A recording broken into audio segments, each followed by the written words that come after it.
Hey everyone, this is Isaac, and welcome to another Photoshop tutorial. In this video, I'm going to show you how to blur the background of your photos. The first thing I'm going to do is in my toolbar, select the Object Selection tool, select my layer, and select my object. Make sure to select everything in the foreground. As you can see, the selection isn't perfect. I can't select this wall. I'm going to go use the Quick Selection tool. Make sure the plus is enabled, and grab a bigger brush. Select everything that's in the foreground. Let's clean up our selection.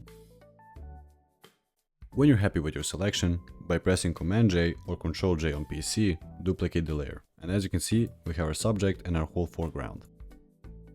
Let's hide it for a second. Click on the layer and while holding Command, click on it to make a selection of the foreground again. Go to our main layer, go to Select, Modify, Expand. Expand it by 2 pixels. Now go to Edit, Fill, choose Content Aware Fill.